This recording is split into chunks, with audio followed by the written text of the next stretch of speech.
दोस्त, आज मैं एक ऐसे स्टूडेंट के बारे में बताने जा रहा हूँ जिसे सिर्फ और सिर्फ एक गलती की वजह से इसे जिंदगी भर पछताना पड़ा। दोस्त, इनके पिताजी बहुत ही गरीब किसान थे और ये दिन रात एक करके खेतों में काम करके घर को चलाया करते थे। लेकिन ये अपने बेटे को पढ़ा लिखा कर एक सरकारी नौकरी दिलाने का सपना पाल रहे थे। इसलिए इन्होंने अपने बेटे को 12th कंप्लीट होने के बाद से ही पटना में कंपटीशन की तैयारी करने के लिए भेज दिए थे और कंपटीशन के साथ साथ ही बीए पार्ट 1 में इसका एडमिशन भी करवा दिए थे। ये लड़का भी अपने कैरियर को लेकर बहुत सीरियस था, लेकिन कुछ दिन तैयारी करने के बाद इसे पटना का हवा लग जाता है और लाल पीला हरा के चक्कर में फंस जाता है और टाइम वेस्ट करने लगता है। अब आप तो समझ ही गए होंगे कि मैं क्या कहना चाह रहा हूँ। ये लड़का दरअसल प्यार के चक्कर में पड़ गया था। और दोस्त, मैं क्या बताऊं, इसके बाद इसका पढ़ाई के प्रति सीरियसनेस लेजीनेस में बदल जाता है। इसे लगने लगा कि यार अभी तो मेरे पास बहुत समय है, अभी तो ग्रेजुएशन कंप्लीट होने में 3 साल बाकी है और मैं तैयारी तो 6 महीने में ही कर दूंगा, क्योंकि कोर्स 6 महीने का ही होता है। लेकिन शायद इसे ये नहीं पता था कि उस 6 महीने में पढ़ाया गया चीज़ों को कंप्लीट करने में बहुत समय लगता है और इसी गलत फहमी में जीने लगा और पढ़ाई कम, प्यार का चक्कर ज़्यादा करने लगा। हालांकि बीच बीच में इसे रियलाइज होता था कि मैं गलत कर रहा हूँ, लेकिन दोस्त, इस चक्कर में जो एक बार पड़ जाता है ना, वो इतनी आसानी से बाहर नहीं निकल पाता है। ये जीवन की सच्चाई है, जितना जल्दी समझ लो उतना ही बेहतर होगा। ये लड़का इसी तरह अपने जीवन के 3 साल ऐसे ही बिता दिए और अभी तक ये क्लास का ही चक्कर लगा रहा था।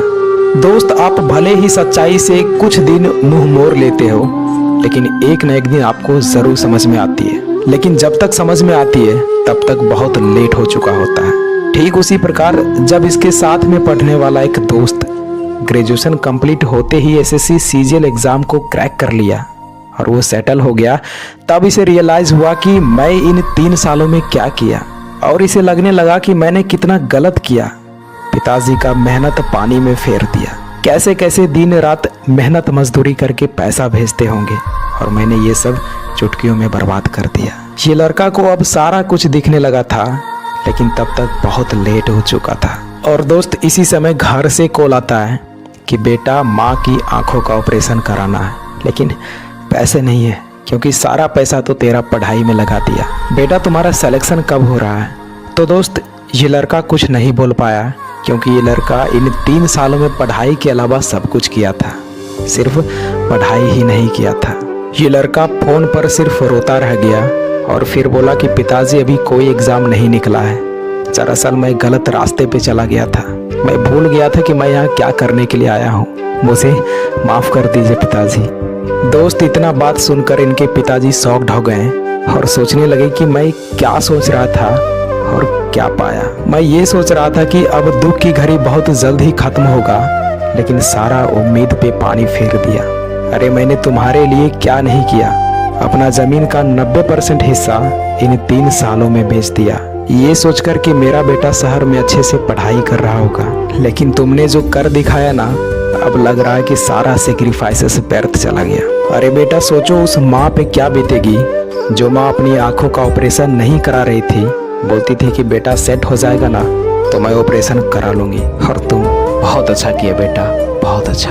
दोस्त, अब इसके पास रोने के सिवा और कुछ नहीं बचा था और मजबूरन इसे प्राइवेट जॉब में 10,000 की नौकरी करना पड़ा और जो सपना इनके माँ बाप ने देखे थे वो केवल सपना ही रह गया। तो दोस्त, अगर आप भी ऐसी गलती कर रहे हो, आप भी पढ़ाई को प्रायोरिटी नहीं दे रहे हो, तो शायद आपका भी एक दिन यही हाल होगा।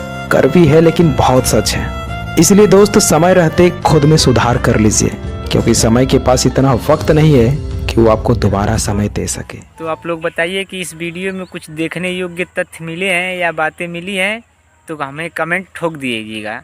और ऐसी वीडियो पाने के लिए चैनल को सब्सक्राइब कर दीजिएगा, बेल आइकन प्रेस कर दीजिएगा और अधिक से अधिक शेयर कीजिएगा। Thank you.